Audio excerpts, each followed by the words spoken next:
Boa noite, sejam bem-vindos, tudo bem com vocês? Então, dando início a mais uma aula aqui do curso de médiuns, 14ª aula já, né? O tempo passa rápido. Já temos 16 pessoas presentes, algumas deram boa noite, né? O Nelson Pique, seja bem-vindo. A Maitê deve estar lá também, a Mara, a Renata, Elide, Valdir Nogueira está presente também, um abraço. O Egídio, Silvio, Elizabeth, a Thelma Celestino, um abraço a todos aí de São Paulo.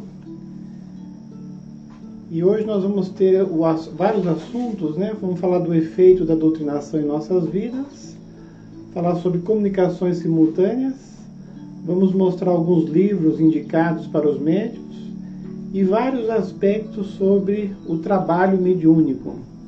Até muitos podem achar que é muita informação, mas o médium, quando ele se dedica à mediunidade, ele deve ter uma visão bem ampla, né, da mediunidade, de todo o funcionamento do trabalho, até porque às vezes o médium de hoje é o dirigente de amanhã, é o fundador de um centro espírita amanhã, e ele ter uma visão macro do trabalho mediúnico é muito importante.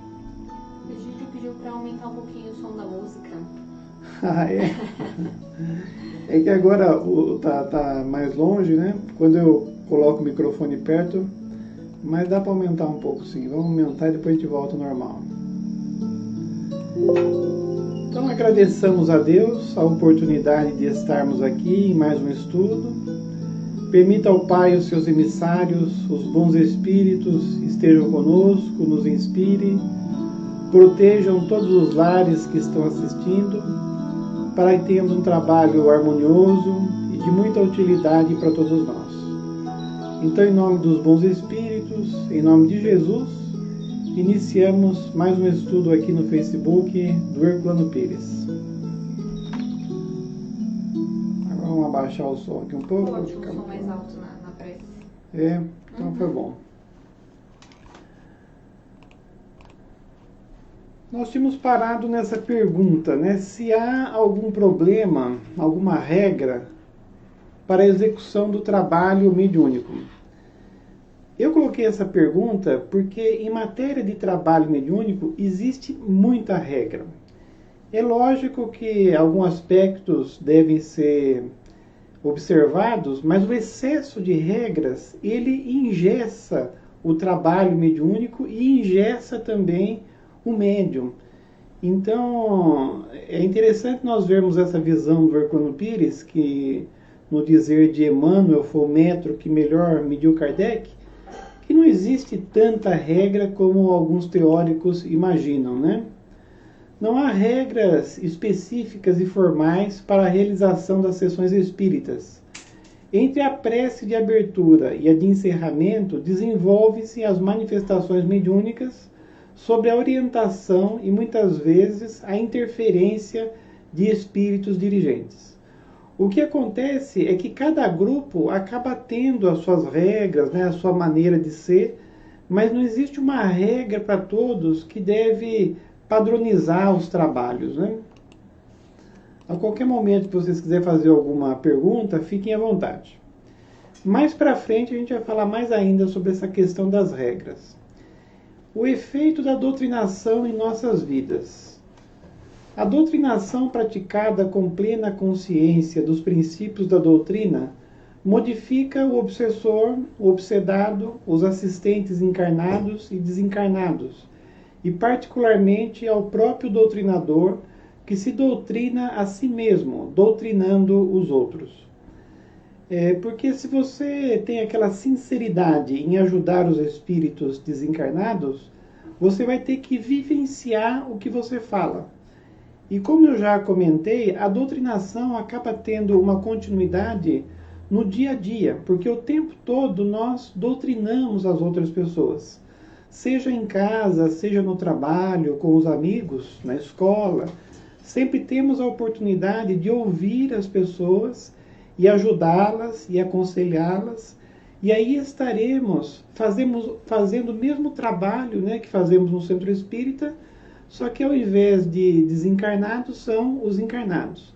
E como nós precisamos ter sinceridade em escutar e querer ajudar as pessoas, acabamos absorvendo tudo que nós falamos para as outras pessoas.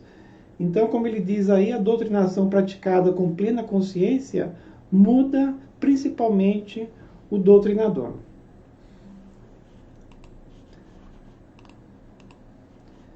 Agora nós vamos ver bastante sobre o livro Mediunidade de Herculano Pires, né? Ele tem um capítulo que chama A Mesa e o Pão, que fala sobre o trabalho de doutrinação, muito interessante. Porque Herculano, ele colocava vários tipos de trabalhos que pode acontecer na casa espírita.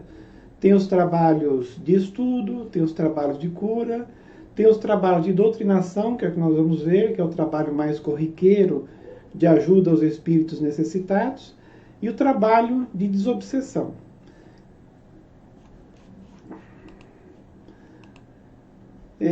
Para começar falando sobre os trabalhos de doutrinação, vamos falar sobre comunicações simultâneas. Se há muitos médiuns à mesa, há naturalmente a possibilidade de se atender a número maior de espíritos comunicantes através de vários doutrinadores. É lógico que se tiver poucos médiuns e principalmente poucos doutrinadores, não dá para fazer as comunicações simultâneas. Mas se o trabalho for crescendo, o número de médiuns for muito grande e tiver um bom número de doutrinadores também, por que não fazer o trabalho de comunicação simultânea? Então nós vemos muitos livros que têm um número X para trabalhos mediúnicos. O livro Desobsessão, por exemplo, de André Luiz, fala em 14 pessoas, entre os médios, o doutrinador, né, lá no caso são 2, embora lá no livro tenha as comunicações simultâneas ainda, porque tem 2 doutrinadores. E é o pessoal da sustentação também, mas no total 14 pessoas. Então muitas pessoas leem aquele livro e acham que o trabalho mediúnico tem que ser no máximo com 14 pessoas, no máximo com 2 doutrinadores, mas como nós vimos para trás, não existe uma regra.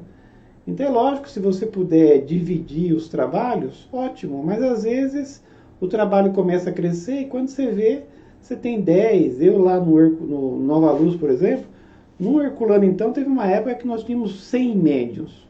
Depois diminuiu. Aí tinha que fazer vários trabalhos, lógico, né? Mas na terça-feira no Nova Luz teve dia de ter 25 médiuns presentes. E aí como que você faz com 25 médiuns fazendo uma comunicação por vez? Vai demorar 2, 3 horas o trabalho e vai cansar todo mundo. Então, se você tiver vários doutrinadores, você pode ter as comunicações simultâneas. Carol entrou, Luiz também, né? 2 Luiz, a Priscila, Marcelo entrou também, sejam bem-vindos. Então, a comunicação simultânea. O ambiente parece tumultuado e muitas pessoas sistemáticas condenam esse sistema. É o mais eficiente, produtivo, o mais conveniente numa fase, né, tá errado aí, de transição como a nossa, em que os problemas de obsessão se multiplicam. São consideradas de pronto-socorro espiritual, em que dezenas de doentes são socorridos ao mesmo tempo. Existem várias vantagens no trabalho de comunicações simultâneas. E uma delas é a possibilidade de mais médiums serem atendidos. Porque quando é uma comunicação por vez, por exemplo, e entra um médium novo, é difícil ele dar a comunicação. Porque normalmente existe uma hierarquia, né, dos médiuns que têm mais experiência e vão acabar dando as comunicações mais rápido primeiro, e esse médium em desenvolvimento vai ficar para o final, e às vezes nem dá tempo dele dar a comunicação. Já num trabalho com 10 doutrinadores, por exemplo, o que acontece? Todo mundo que estiver sentindo alguma coisa vai ter um doutrinador lá. Então, muitas vezes, mesmo tendo vários médiuns, 10 médiuns, em sábado, por exemplo, que nós frequentamos lá, mesmo de terça-feira, tem um doutrinador para cada médium. E mesmo as pessoas que vêm novas, às vezes vem uma ou outra pessoa nova, e está desenvolvendo a mediunidade, ele vai ter oportunidade de dar a comunicação logo no primeiro dia, porque tem alguém lá para ficar do lado dele. E principalmente quando o médium está começando, é interessante ter um doutrinador ali o ajudando mais diretamente, porque ele tem muitas dúvidas. Às vezes, uma pessoa vindo a primeira vez do trabalho, o doutrinador fica praticamente o tempo todo do lado dele. E isso é muito bom, porque já resolve todas as suas dúvidas, e a próxima vez que ele vir vai ser muito mais fácil. Já se for um doutrinador para vários médiuns, ele não vai ter tempo de dar essa assistência para quem está começando. Aqui eu coloquei à disposição dos participantes, né, num trabalho de comunicações simultâneas. O meio aí, seria os amarelinhos, seria o pessoal da sustentação. Os azuis são os doutrinadores. E os laranjas são os médiuns. E o branquinho seria as cadeiras para o doutrinador sentar do lado. Quando eu entrei na doutrina espírita, e o trabalho era sempre em torno da mesa, e eu já trabalho em pé o dia inteiro, eu sempre pensava, mas por que tem que fazer o trabalho, os doutrinadores em pé, né, conversando ali no ombro do médium? E aí depois eu vi, né, lendo os livros de Herculano, que você pode mudar a disposição do trabalho.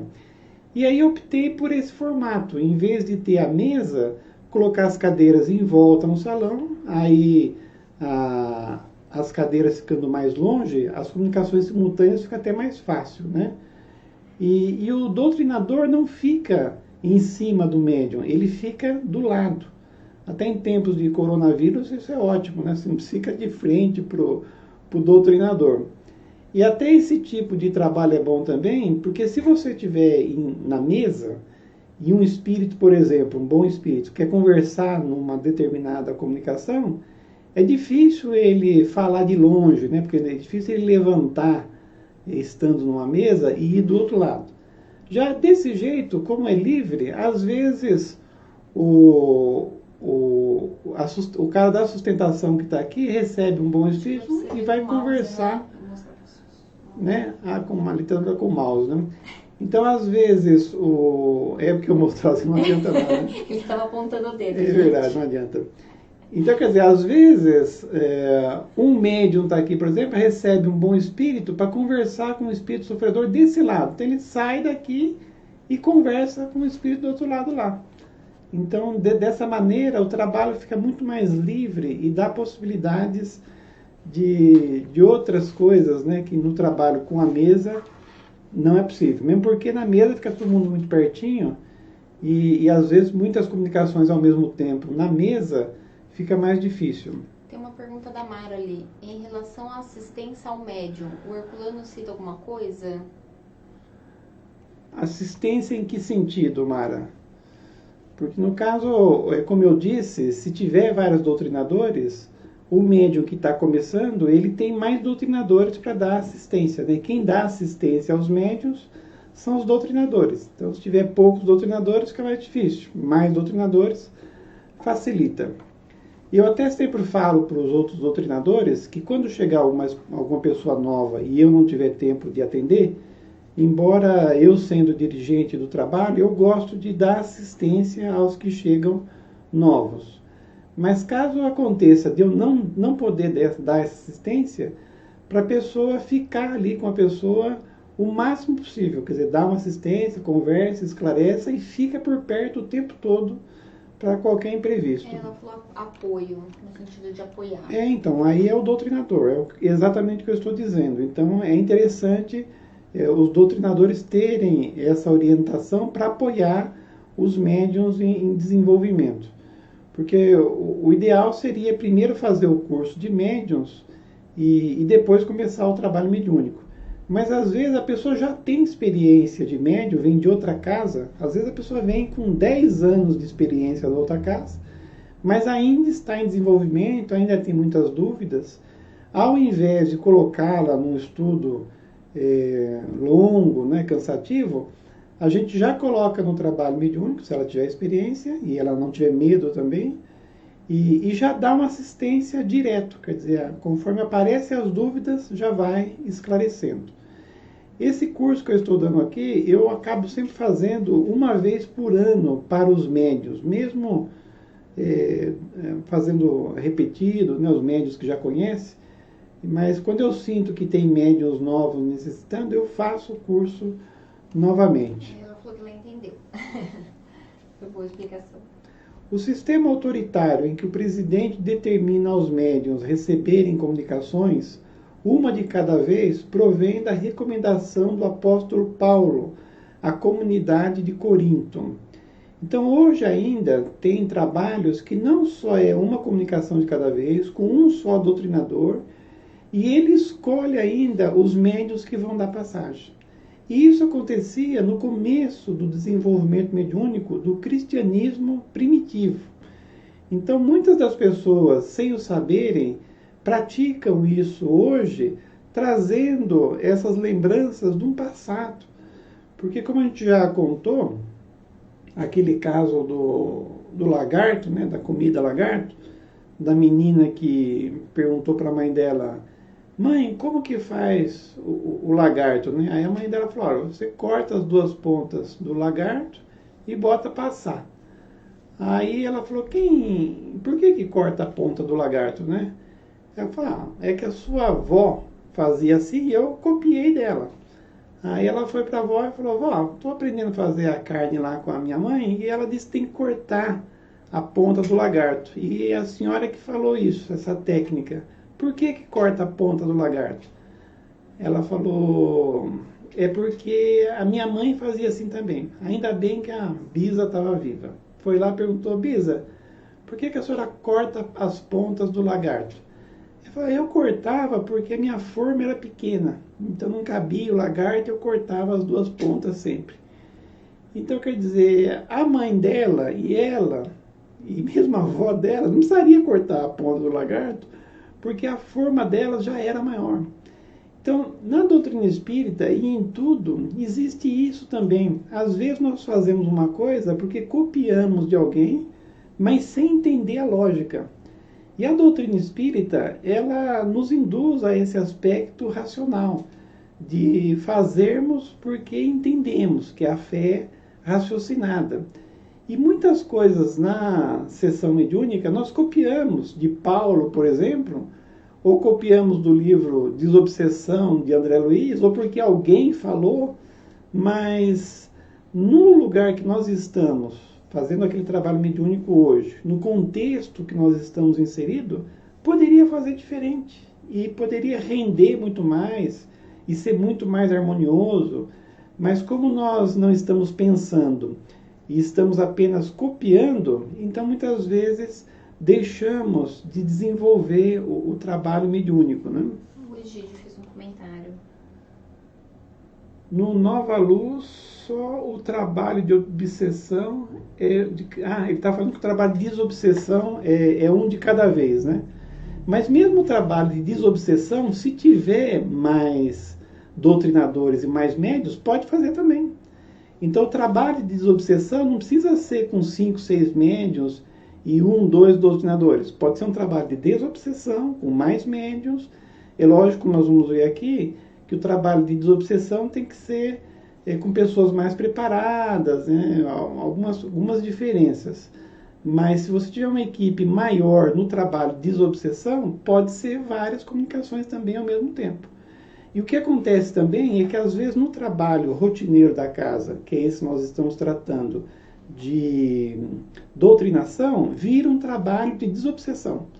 Então, às vezes, o título de um trabalho lá na casa, que é fechado, que trancam a porta, que é só 5 médios, uma comunicação de cada vez, só dá comunicação de espíritos mais café com leite. Porque quem determina os espíritos que vão dar passagem não é o dirigente, o grupo lá, é a espiritualidade. Então, às vezes, você tem o título no trabalho de desobsessão e o trabalho acaba sendo um trabalho rotineiro. Já o trabalho de doutrinação, se os médiuns estiverem bem equilibrados e puderem receber espíritos mais endurecidos, obsessores, às vezes se transforma em desobsessão. De terça-feira mesmo lá, a gente deve lembrar, tem dia que só dá comunicação de espírito obsessor ou endurecido. E mais difícil ainda do que espírito obsessor são os suicidas. E nós já tivemos vários trabalhos que só deu comunicação de suicida. Até quando isso acontece, eu falo para os médios, olha, vocês estão de parabéns, para os doutrinadores também, porque vocês estão em equilíbrio. Por isso que a espiritualidade permitiu que só espíritos bem perturbados, bem necessitados, se comunicassem hoje. Se nós não tivéssemos harmonia, isso não ocorreria. E aí, mesmo tendo vários doutrinadores, vários médiuns, várias comunicações simultâneas, é um trabalho de desobsessão. Então, nós devemos tirar esses rótulos, né? Essas regras que verdadeiramente não existem, né? Nós podemos mudar as coisas. Nas reuniões de Kardec, por exemplo, mesmo nas psicográficas, havia ampla liberdade, permitindo as conversações entre espíritos comunicantes, às vezes através de vários médiuns. Então, quem tiver a Revista Espírita, que foi um periódico que Allan Kardec lançou por 12 anos, né, mensal, e lá sempre no final de cada revista tinha as comunicações da Sociedade de Estudos Parisienses, né? E as comunicações eram simultâneas também, né? Aliás, quando a gente fala isso com um doutrinador que gosta de comunicação, eu mesmo uma vez falei isso para um doutrinador que ele achava que tinha que ser só comunicação uma por vez. Aí eu falei, né, que Kardec tinha comunicações simultâneas, ele não acreditou. Aí eu mostrei a Revista Espírita e falei, mas era Allan Kardec, por isso que ele fazia, nós não conseguimos, quer dizer, nem mostrando para a pessoa, ela acredita, né? Embora nós vamos ver para frente aí, a reunião lá de Allan Kardec era muito rígida, porque como a doutrina, ela tinha como base aquelas reuniões mediúnicas, né? Muitos dos livros básicos da doutrina saíram ali da Sociedade de Estudos Parisiense. Então até tinha uma regra lá na Sociedade de Estudos Parisiense fantástica, né? Se você colocar hoje, acaba o Centro Espírita, que para entrar uma pessoa nova tinha que ser indicada por um membro já efetivo. E se essa pessoa indicada desse algum problema grave moral, ela era expulsa junto com quem indicasse. Então, quer dizer, ninguém indicava, porque vou indicar e a pessoa, se não der certo, então quem mais indicava a pessoa nova para entrar era Allan Kardec, né? Porque ele escolhia, e como era um espírito superior, ele nunca escolhia errado. Mas outra pessoa escolher alguém novo para entrar era difícil, porque corria o risco de sair, né? Então, embora tinha algumas regras muito rígidas no sentido de preservar a doutrina espírita que estava nascendo, lá o trabalho era bem livre, né? Leon Denis também, que era o segundo na sucessão de Allan Kardec, né? Para quem não sabe, a doutrina espírita, ela tinha 5 grandes espíritos para fazê-la. Primeiro era Allan Kardec, depois Leon Denis, e depois outros, né? Mas Allan Kardec, como era o mais elevado, não precisou que os outros tomassem totalmente a doutrina para si, né? Mas Leon Denis era o segundo. Ele também usava de liberdade em suas sessões. Cabe aos espíritos protetores determinar quais os espíritos que devem comunicar-se e quais os médiuns em condição de recebê-los. Então, você autoritariamente ficar escolhendo os médiuns que vão dar comunicação, né, acaba sendo um excesso, porque a espiritualidade é que deve saber. Até uma coisa que sempre me incomodou nesses trabalhos mais rígidos é você ir, né, e a mesa dos médiuns que vão participar é formado na hora. E aí o dirigente fica chamando as pessoas. Você venha para a mesa, você venha para a mesa. Então, se alguém desse algum problema, ele tirava da mesa. Então, para participar da mesa, só se o dirigente indicasse. Já nesse trabalho que eu mostrei para vocês aí, Cascadeira, tudo em volta, é muito mais democrático, né? Todo mundo participa. Então, todo mundo que for médium, já desenvolvido ou em desenvolvimento, senta em volta. Quem está na sustentação, não tem mediunidade, fica no meio. E os doutrinadores ficam ali livres também. Então, não tem discriminação nenhuma. O dirigente humano da sessão tem a função de mantê-la equilibrada, orientar o decorrer dos trabalhos, intervir, quando necessário, nas doutrinações e no reajustamento da concentração. Até a Eunice, da outra vez, me perguntou, não sei se foi aqui direto no chat ou depois, qual a diferença do dirigente e do doutrinador. Normalmente, o dirigente de uma sessão mediúnica, ele é o doutrinador, mas é o doutrinador mais experiente. Porque tem casos que acontecem na sessão que precisa de uma intervenção rápida, né? E quem tem mais experiência pode ajudar. Não sei se eu dei esse exemplo aqui, mas uma vez eu estava num trabalho mediúnico e eu vi uma doutrinadora com um espírito. E eu estava perto, eu estava doutrinando uma entidade e ela doutrinando outra. E aí o espírito disse assim para ela, o seu marido está te traindo com a sua melhor amiga. Eu interrompi a comunicação que eu estava, porque era mais simples, um recém-desencarnado, né? Pedi para a espiritualidade ajudar. E fui lá na hora, porque era um espírito certamente um mistificador, um obsessor, e ele conseguiu perturbar todo mundo. Quer dizer, ele jogou uma dúvida na cabeça dela, que o marido estava traindo, e disse que era com a melhor amiga ainda. Como ele era uma pessoa boa, ela devia ter várias melhores amigas. Mas aí eu já desmascarei o espírito, ele começou a dar risada, né?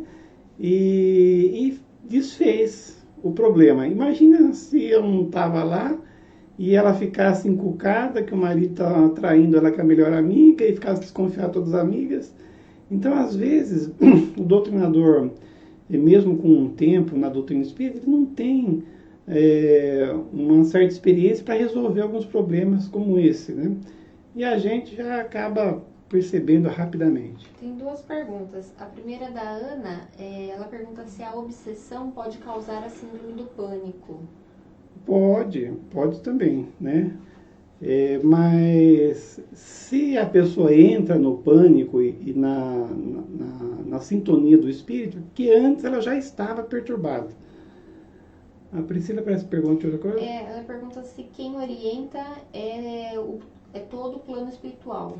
Então, o doutrinador, ele é influenciado pela espiritualidade, mas ele ajuda ali individualmente também.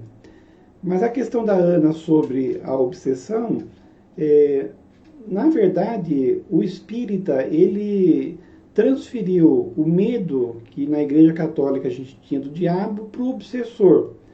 Então, por mais que exista a obsessão, nós não devemos achar que o obsessor tem efeitos, poder absoluto sobre a nossa vida. Ele só consegue nos influenciar porque nós o permitimos. Então, o maior culpado da síndrome do pânico ou qualquer outro problema mental que nós tenhamos, nós devemos entender que sempre somos nós. Então, nós é que devemos nos equilibrar e automaticamente afastaremos espíritos obsessores, né? Mas que os espíritos desencarnados nos perturba, mas porque nós o permitimos, né?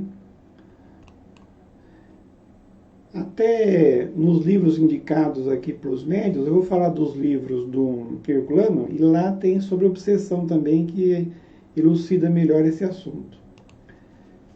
No tocante à mediunidade, é necessário o mais rigoroso critério kardecista, baseado nos livros específicos de Kardec, Instruções Práticas sobre Manifestações Espíritas e o Livro dos Médiuns. Antes do Livro dos Médiuns, tinham Instrução Prática sobre Manifestações Espíritas, que é um livro menor, mas muito bom também. Então, se você quiser ver um resumo sobre mediunidade e não quiser ler direto o Livro dos Médiuns, leia Instruções Práticas sobre as Manifestações Espíritas, que é fantástico também, né? É um livro fininho. E já o Livro dos Médiuns é um livro mais grosso, né? Com mais conteúdo, diríamos que é um tratado sobre mediunidade. Essa é a base necessária e insubstituível do estudo do ensino da mediunidade. Então, você quer estudar mediunidade? Kardec. Livros como No Invisível, de Leon Denis, e os livros de orientação mediúnica de Emmanuel e André Luiz podem também ser usados como subsidiários, mas jamais colocados como obras básicas da doutrina. Então é bom estudar livros psicografados pelo Chico, por exemplo, né? Mas antes devemos ler os livros de Kardec. Ele não cita, lógico, né, no livro Mediunidade, os livros dele mesmo, mas nós vamos citar aqui os livros sobre mediunidade de Herculano Pires, que são 3 que nós mostramos bastante aqui. A maioria das coisas que estão escritas ou é Kardec ou é Herculano Pires. Então, primeiro é a obsessão, passe e doutrinação. Nós vimos praticamente inteirinho sobre o passe e sobre a doutrinação. Quem quiser ler o assunto obsessão tratado nesse livro é fantástico, né? Mostra o que podemos fazer para afastar os espíritos obsessores. Tem o livro também Mediunidade, que é até o assunto que eu estava estudando aí, né? Que é conceituação e análise geral dos seus problemas. E o que nós vimos bastante também, o livro O Espírito e o Tempo, né? Esse livro é um dos 8 livros melhores, né, segundo alguma crítica, sobre o assunto. Ainda então, no livro Mediunidade, a prática espírita deve ser racional e simples, pois toda encenação e aparato só servem para estimular mistificações. Então, quanto mais você for simples no trabalho mediúnico e atender à necessidade dos médiuns, melhor. O que eu sempre digo é o seguinte: o termômetro que mostra se a maneira que você está organizando o trabalho mediúnico é certa, é os médiuns estarem bem. Então, se os médiuns saem da perturbação, se os médiuns ficam equilibrados, é sinal que está dando certo. Mas se começar as pessoas se perturbarem, né, o próprio dirigente ficar perturbado, é sinal que alguma coisa está errada e deve ser revista. O Marcelo fez uma indicação de livro, o livro Iniciação Espírita, de Allan Kardec para iniciantes. Ele falou que é muito bom. Ah, sim. É que não é específico para a mediunidade, né? Então, para conhecer a doutrina espírita, perfeito. Mas para conhecer a mediunidade seria instrução prática também, né? Mas em termos de doutrina espírita, o primeiro seria esse que o Marcelo falou, e segundo, o Livro dos Espíritos. Até a iniciação seria para o Livro dos Espíritos o que instruções práticas é para o Livro dos Médiuns. Porque o que aconteceu com a doutrina espírita é que Kardec, ele às vezes lançava um livro mais simples, né, como essa iniciação, para atender às necessidades das pessoas que queriam conhecer a doutrina espírita, mas depois vinha com um livro com mais base, né? Então foi assim para o Livro dos Espíritos e assim também para o Livro dos Médiuns. Há pessoas que desejam fazer sessões à plena luz. Então a pessoa começa a inventar, né? por entender que a penumbra habitual dá motivo a desconfianças e representa uma modalidade de formalismo. Mas a penumbra é necessária à boa concentração dos médiuns e mesmo dos assistentes. Então tem certas coisas que são clássicas no trabalho, né? Então a penumbra, a música também. E uma coisa que eu acho indispensável para o trabalho, aí nem todas as casas têm condições, é colocar no data show imagens instrutivas, imagens da natureza, né? Imagens com frases bonitas, porque aí ajuda quem está na concentração, às vezes cansa um pouco, aí se ele abrir o olho, ele lê alguma coisa edificante, ele vê alguma coisa boa. Mesmo os médios, né, às vezes olha lá para o data show e sempre tem uma coisa instrutiva, porque harmoniza o ambiente. Tem uma pergunta ali da Mara sobre o espírito e o tempo de Herculano. Ela quer saber um pouco. Esse livro seria para mediunidade? Então, o Espírito e o Tempo, ele tem a parte histórica da humanidade, que até nós vimos bem no começo aqui do nosso curso, mas no final ele fala sobre as sessões mediúnicas. Ele fala sobre vários tipos de sessões mediúnicas. Até aqui nós temos algumas coisas do livro O Espírito e o Tempo, né? Foi um livro feito para a mocidade espírita, lá onde que Herculano dirigia, mas é um livro fantástico. Nós já estudamos ele, acho que 2 vezes no Herculano Pires, né?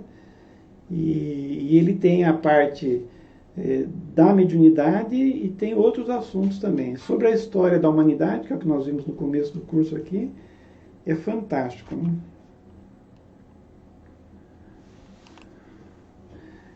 A iluminação normal da sala provoca distrações, penetra nas pálpebras e quebra o ambiente de recolhimento. Claro que não se devem fazer o escuro excessivo e muito menos completo, mas a penumbra do ambiente não é um aparato formal, é uma exigência natural da concentração serena. Então, quer dizer, a questão de diminuir a luz é uma coisa boa.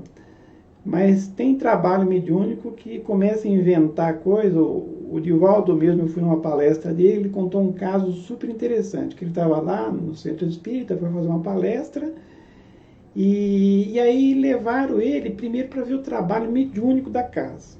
Então, paralelo à palestra, estava tendo um trabalho mediúnico. Ele levou um susto, porque todo mundo no trabalho, tanto médiuns quanto doutrinador, estava com uma túnica amarela. Todo mundo de amarelo. Aí falaram aqui porque o amarelo é isso, aquilo, né? E ele falou, nossa, eu não sabia, né?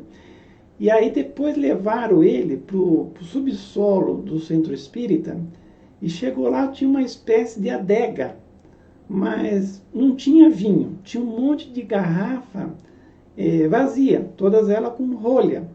Aí o dirigente explicou para ele, sabe o que acontece? Cada espírito ruim que dá passagem lá no trabalho, a gente aprisiona ele na garrafa e traz aqui para o subsolo do centro.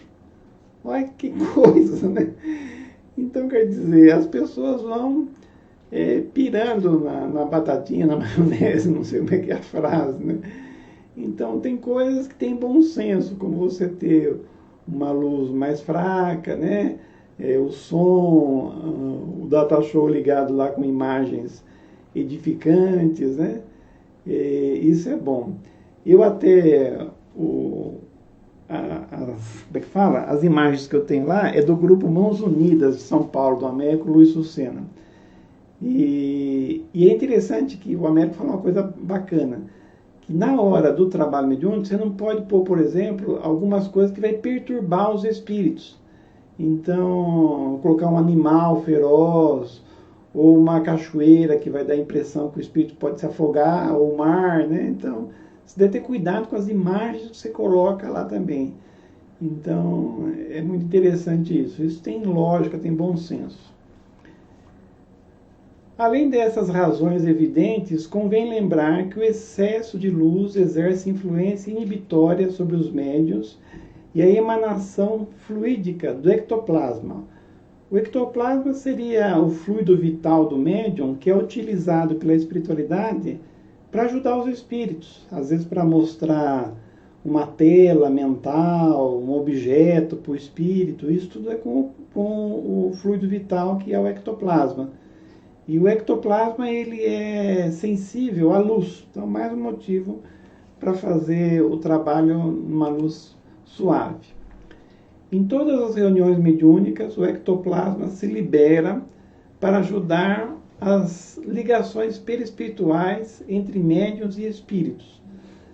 Temos de saber distinguir entre o necessário e o supérfluo, entre o conveniente e o inconveniente, sem fazer concessões à ignorância ou à desconfiança dos que não entendem do assunto. Eu até procurei aqui umas imagens de trabalhos de materialização, onde mostra os médiuns doando o ectoplasma, né, e que dá para ser fotografado, porque no trabalho mediúnico normal você não vê o ectoplasma, mas no trabalho de materialização você vê. Mas as imagens são feias, porque sai pelo ouvido, pelo nariz, pela boca, e o médium normalmente está dormindo, né? Então, eu não vou levar para não cair o padrão vibratório do estudo. Mas quem quiser ver, coloque lá no Google trabalho de materialização ectoplasma. Vamos falar um pouco sobre a concentração mental. Tem muitas pessoas que se perturbam no trabalho mediúnico, porque o dirigente fala assim: minha gente, agora vamos se concentrar, vamos elevar o pensamento a Jesus, né? E aí todo mundo nos ajuda. Só que você, naturalmente, não consegue ficar o tempo todo vibrando lá pela espiritualidade. E aí você às vezes até acha que não é merecedor de estar ali no trabalho mediúnico.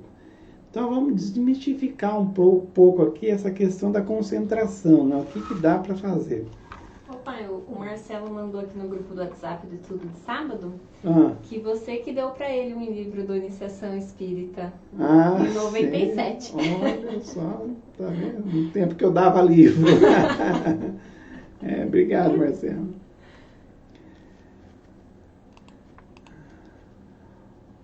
O problema da concentração mental é também um dos menos compreendidos. A concentração dos pensamentos numa reunião mediúnica não corresponde ao tipo de concentração individual de uma pessoa num determinado problema a resolver ou num estudo a fazer.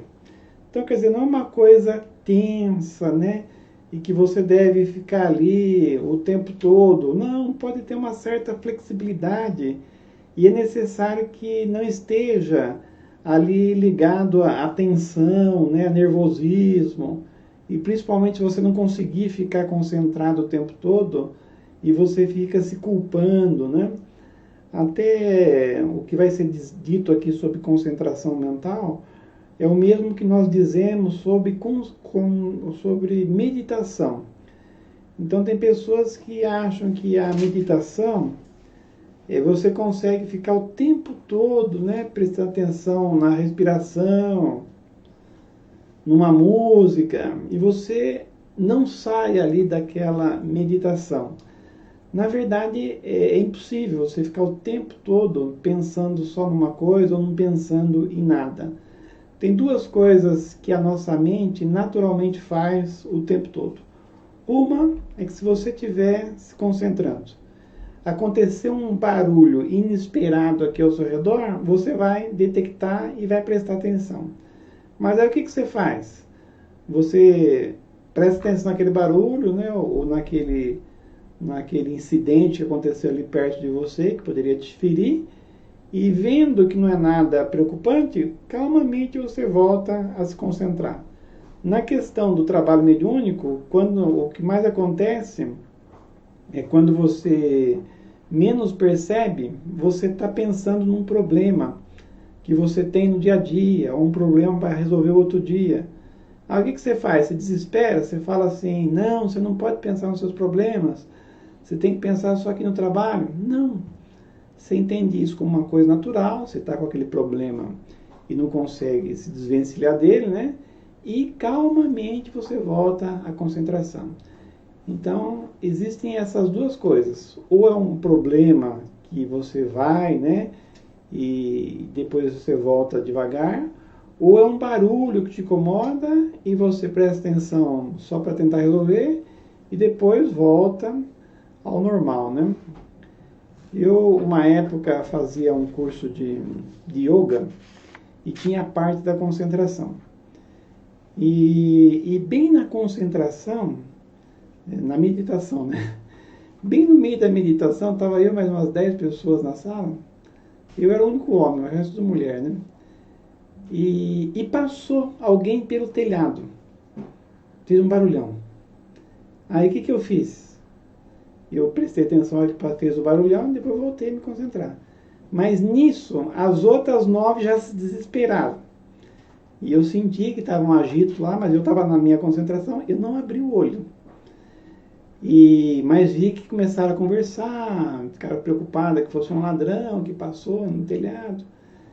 Aí, nisso, começou a bater na porta, como se fosse derrubar a porta, e dizendo que era a polícia. Aí eu tive que abrir o olho, porque aí as moças lá ficaram mais desesperadas ainda, e a dona do lugar não queria abrir a porta. Eu fui lá e abri a porta, porque do jeito que estava batendo, se quisesse arrombar a porta, arrombaria. Aí eu fui lá, abri a porta, aí realmente era a polícia, se não fosse a polícia também, ele ia arrombar a porta de qualquer jeito. Aí era a polícia e perguntou, passou um ladrão aqui, nós estamos procurando. Aí eu falei, passou assim pelo telhado, e foi naquela direção do telhado. Aí eles pegaram e foram embora. Então, quer dizer, tem hora que você tem que desconcentrar, mas depois você volta à concentração. Mas aí naquele curso lá eu cheguei à conclusão que eu era mais de meditação do que o povo lá. Eu saí do curso porque a turma, na prática, não conseguia meditar nada, né? Muito bem. Não sei se eu li essa daqui. A gente começa a falar mal da vida dos outros, a gente perde o rumo. O problema da concentração mental é também um dos menos compreendidos. A concentração dos pensamentos numa reunião mediúnica. Esse acho que já leu esse daqui.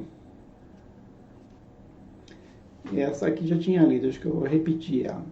Então, trata-se de uma concentração coletiva de pensamentos voltadas para o mesmo alvo. Então, o trabalho mediúnico é uma coletividade de pessoas que estão ali pensando na mesma coisa, que é ajudar os espíritos necessitados. Quando todos pensam em Deus ou em Jesus, todos os pensamentos se concentram numa só ideia. Então, a concentração vai ser em pedir a Deus, a Jesus, aos bons espíritos, né? Ajude as entidades necessitadas. E é difícil porque não é uma coisa que a gente faz constantemente.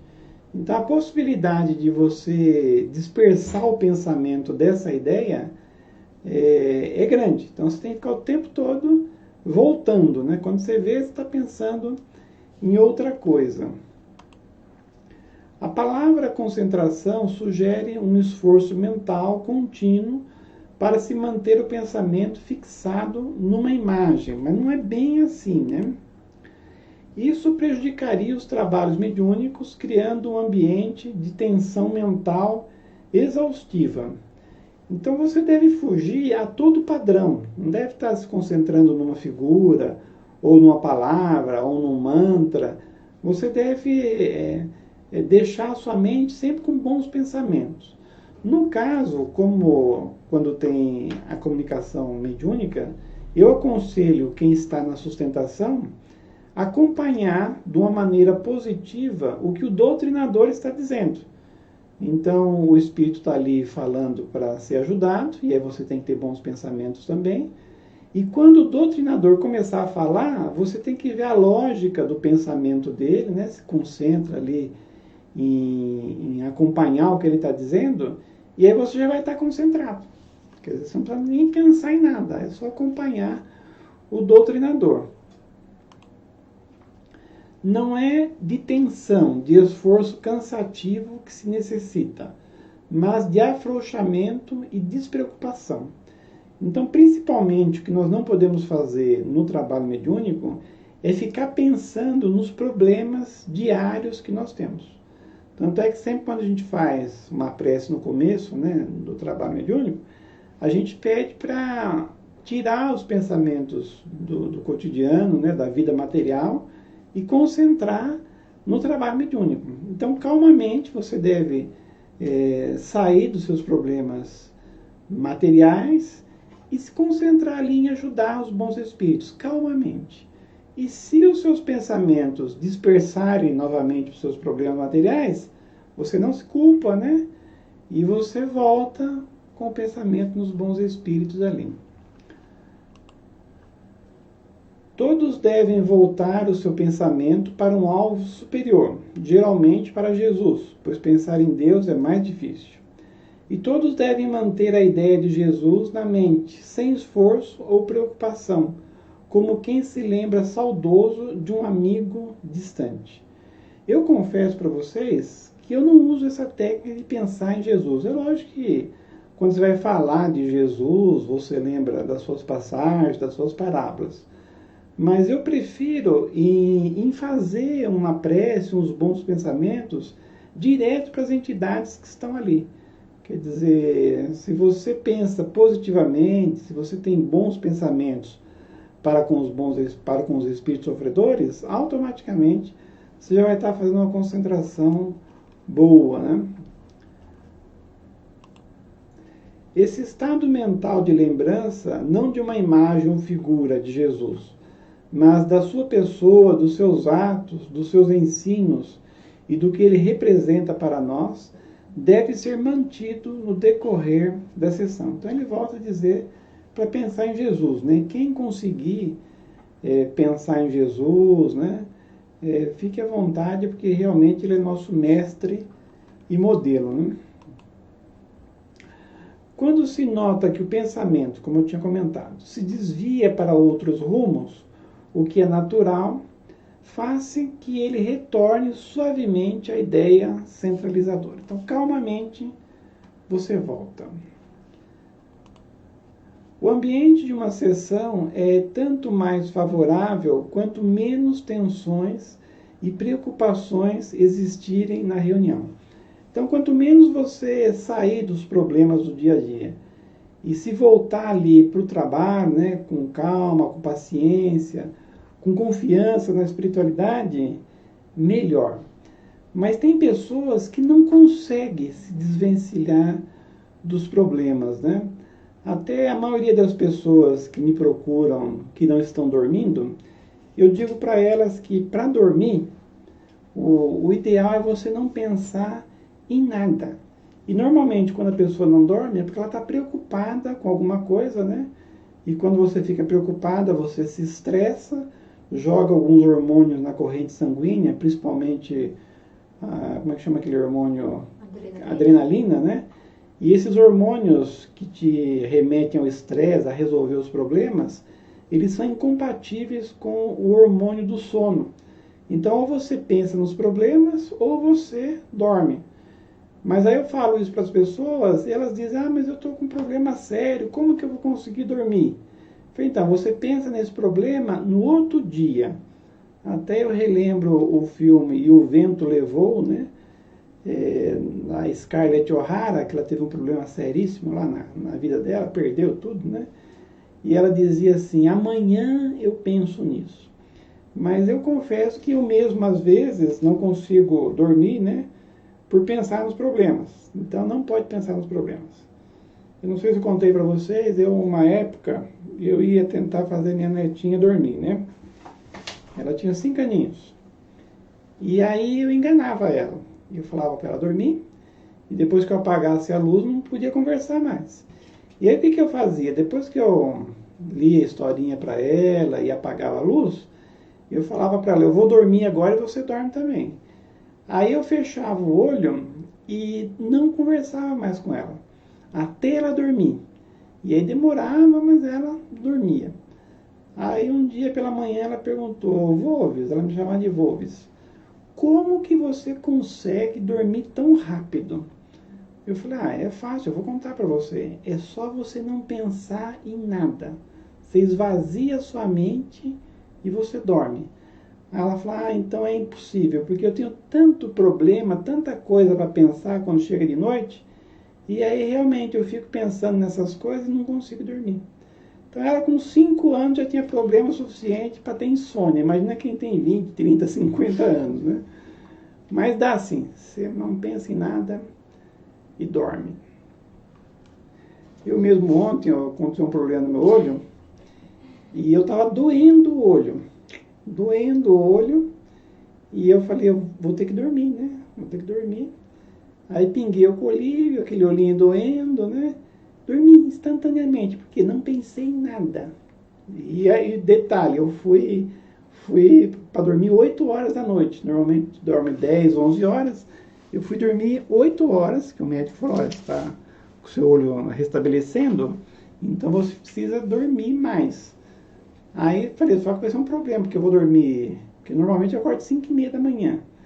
Falei, se eu for dormir às 8, eu vou acordar às 3 horas. Realmente, deu 3 horas, acordei de novo. Acordei 3 horas e já tinha dormido 8 horas, né? Mas o que eu fiz? Não pensei em nada, dormi novamente, acordei 7 horas da manhã. Então eu dormi 11 horas ao todo. Então é possível. Vamos tentar. Que luxo, hein? Dormi 11 horas. Eu sou famoso aqui em casa por não dormir. Mas não que não consigo dormir, é que eu durmo pouco mesmo. E antes eu dormia bastante. Vamos ler essa última aqui, e aí nós paramos que o nosso tempo aqui foi longe, né? O ambiente de uma sessão é tanto mais favorável quanto menos tensões e preocupações existirem na reunião. Porque imagina uma reunião mediúnica e todo mundo, cada um pensando em si, nos seus problemas, e ninguém pensando nos espíritos. E, inclusive, Herculano, por exemplo, fala que das pessoas que estão no trabalho mediúnico, a mais importante são o da sustentação. Quem está vibrando, porque aí você está doando esses fluidos, né, que vão ajudar a espiritualidade e ajudar os espíritos sofredores. Então, se as pessoas, a maioria, estiver pensando em si mesma, nos seus problemas, a possibilidade de ajudar as entidades necessitadas é muito pequena, né? Então precisa não ter essa tensão. As evocações mentais de assistentes e médiuns solicitando a manifestação de entes queridos ou de espíritos amigos são prejudiciais, pois que quebram e tumultuam o ambiente mental da sessão. Então aqui um exemplo de fugir ao alvo central da reunião, que é ajudar os espíritos necessitados, é quando a pessoa vai ao centro espírita com a preocupação de um ente querido, que é recém-desencarnado ou que está necessitado, e fica pensando nesse ente querido durante o trabalho. Quer dizer, ele vai o tempo todo pensar nesse ente querido e não vai doar nada para os espíritos necessitados. O que ele teria que fazer? Deixar para fazer uma vibração, um pedido para essa entidade encarnada ou desencarnadas no final do trabalho. Durante o trabalho, se a pessoa vier na sua mente, está muito preocupada com ela, calmamente você volta para o assunto central, que é a ajuda dos espíritos necessitados. Senão você vai ficar ali perturbado o trabalho inteiro. A Pri fez um comentário ali que ela não consegue se concentrar em Jesus, ela prefere pensar nos bons espíritos, que ela se sente mais próxima a eles. Eu também, viu, Priscila? Eu também, embora eu sempre tive uma dificuldade de pensar em Jesus, ultimamente eu estou pensando mais em Jesus, né? Mas eu acho mais difícil. Acho que pensar nos protetores ou fazer uma prece direta para os espíritos necessitados é mais fácil. Embora tenha pessoas que têm essa facilidade de pensar em Jesus, né? Mas não se culpe, Priscila. Eu também não consigo pensar em Jesus 100%. Não? Então, nós paramos nessa aqui, no slide 373, né? E continuamos na próxima, né, falando sobre essa questão de pensarmos nos entes queridos, né, e muitas vezes desviando o pensamento da ajuda aos espíritos necessitados. Agora eu convido a todos para fazermos a prece final, a vibração, né, que é sempre bom. Vamos colocar nossa musiquinha aqui, maravilhosa. Aumenta o volume igual da outra vez, que ficou bom.